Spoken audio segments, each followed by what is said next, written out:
There is a certain type of player who rejected the charms of casual auto games like a Forza, where you defeat rivals, take the podium from the first minutes of the game. No, these players don't care about winning or the competition itself. They are looking for only one thing: to merge with the eternal Lada repair.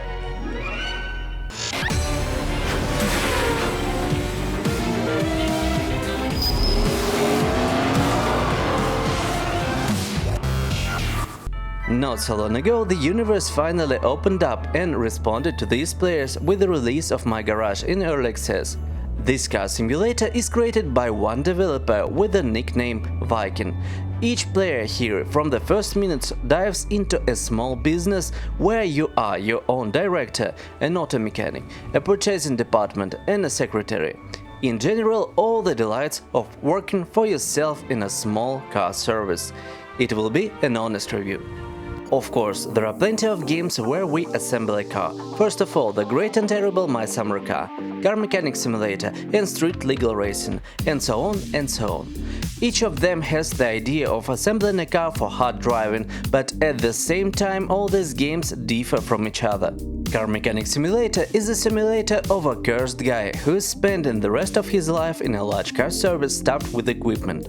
Without much choice, you turn the highlighted nuts and buy a couple of spare parts for the next find from the barn.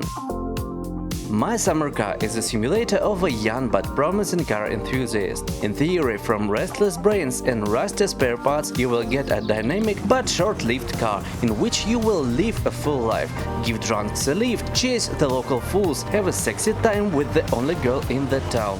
So what is new then in My Garage? In general, we have already had most features in other game. However, for some reason the game leaves a feeling of freshness. I tried to understand what exactly causes this feeling, and I realized this is a cool mix. What if we take the idea of a car service from a car mechanic simulator and give the player freedom of action like in My Summer Car?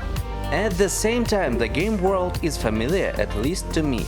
Here is an Armenian car service, here's a landfill with car parts, here's a tool for you and your Lada. Work, buy, get rid of the coil springs, tint the windshield, remove the exhaust and drive around the hood. You get money, you buy a powerful American barn on wheels. In general, the first thing that catches your eye is the choice of cars. I can't imagine a country where Lada Model 6 and the Dodge Charger would drive on the same roads on equal terms, both with European license plates. All this takes place on the island, which clearly has a volcanic origin, without a hint of any infrastructure. How can this mess be explained? Once in my favorite movie, Silence of the Lambs, I heard a phrase: "How do we begin to covet? We begin by coveting what we see every day." I suppose that the developer comes from a European country of the former socialist camp, where many Soviet cars remained on the streets. I would say it's hard not to enjoy such a cheerful, groovy and simple Lada. In addition, the game contains variation of the classic model, like someone in the Soviet Union thought about people and would organize, for example, the production of convertibles or would make a sports coupe. The first thing I liked in the game was the ability to assemble Lada, as it is very familiar to me, but how to explain the presence of an American muscle car? Let's fly across the ocean, and there, in a country where games cost more and they are bought faster, the fathers of local children chose and bought completely different cars. They are different in power, size and comfort. It is clear that American players will prefer their own iconic cars. As a result, Dodge Charger was added to the game. Stop driving an American car along the serpentines of the island. Let's move on to the main con of this game. It is level design. I cried tears of blood seeing this, but let's look closer. There is a map on the wall in the office which seems suspiciously familiar to me. Write in the comments if you have seen something like this before. Keeping in mind this map, we can explore the island, namely our garage, a gas station, a used car store, a spare parts store, a port, a junkyard and a sudden racing track in the center of the island. The tragedy of this map is that there is no logic to it. One subscriber wisely remarked, "The game is a sandbox." In one part of the island there is an industrial area where a garage is located, in the other part an unused residential area, 2 houses and a beach, no shops, no fences, no locks on the doors. Retarded taxi drivers are only one here who reminds of life. By the way, when I was shooting this video they completely disappeared and it was not possible to return them. The infrastructure as well as roads lack logic. Roads are duplicated for no reason, they wag like a dog's tail and your ears begin to hear that noise from height differences. Well, it's definitely a volcanic island. Where can you drive a muscle car here? Oh, I think I see a bridge, let's go to the continent!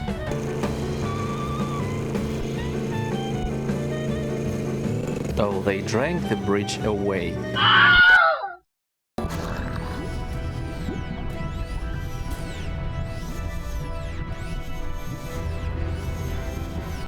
The owners of weak PCs feel the same disappointment.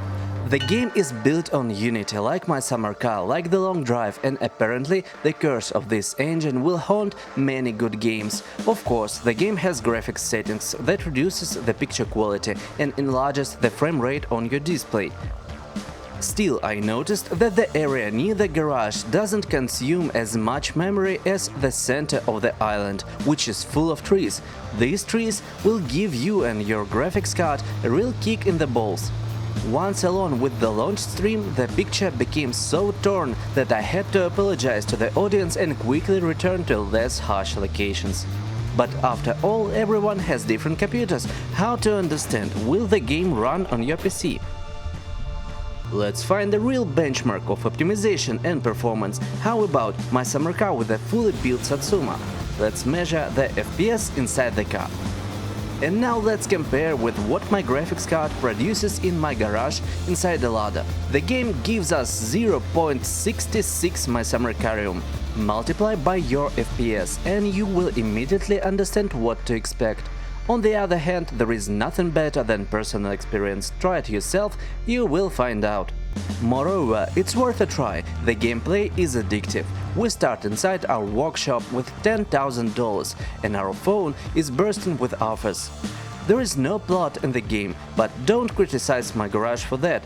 Like most simulators, the player here entertains himself. First, you turn the nuts for your pleasure, then you break your nerves when replacing the rear brakes on the Lada. Then the NPC smashes half of your car. In general, you will feel plenty of emotions. Well, seriously, we can build any car almost from nothing. You can buy or find a rusty jalopy, cut off the holy body parts with a grinder, and then buy new ones and weld them on. We brush the rust from the body, put tons of filler and paint it into a cheerful color. Then sell it to some sucker. Immediately after we can move to another place, so that the authorities won't find us. That is, literally everything inside the office can be taken to any shed, even the spawn point of client cars. With regards to cars, the assembly of the engine and suspension are simplified. For example, you needn't match the timing mark on the engine. The suspension doesn't have silent blocks, there is no detailed wiring, bolts are tightened with one click. But at the same time, there are so many working tools in the game that you'll get surprised. Hammers, wrenches, grinders, pumps, screwdrivers and so on. You even have a tire mounter. You can equip any engine in the game with high-performance parts, like a turbo, like an advanced carburetor. You can experiment and install a huge V8 on Lada, but as I said, you can't accelerate properly due to a strange level design.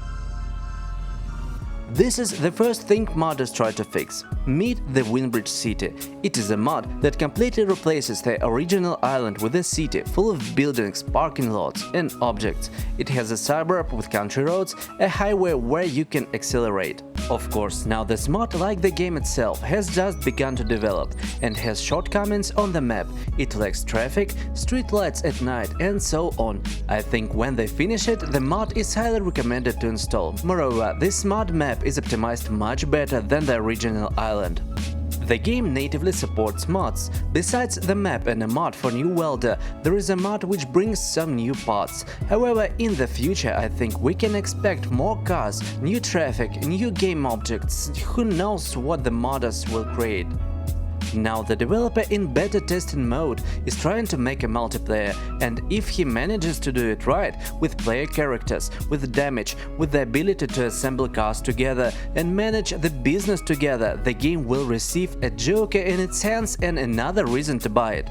Besides the multiplayer, a survival mode is implemented too. I will talk about it in the next video. At the very beginning I mentioned Forza, because the Steam Forza 5 Horizon refused to support my gaming steering wheel. Forza isn't a very cheap game, but what about my garage, made by one single developer, which recognized my steering wheel without any problems on the earliest releases? I answer that for the game on Steam in Russia you will need to pay only $6. But in the USA, for the opportunity to collect Dodge, you need to sell the last pence $25 or 12 euros in Europe.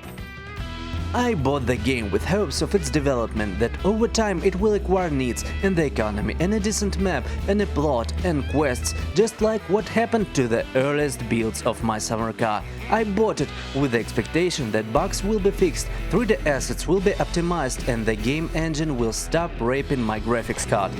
So far, I haven't regretted it. It's great to see how the game is updated every week. I'm glad I enjoyed every cent I spent. It's great that the viewers of my channel, this video and the players of my garage are interested in building and creating something. Having this interest moves the world further. Thank you for this. Subscribe to the channel. My name is Don. Stay well.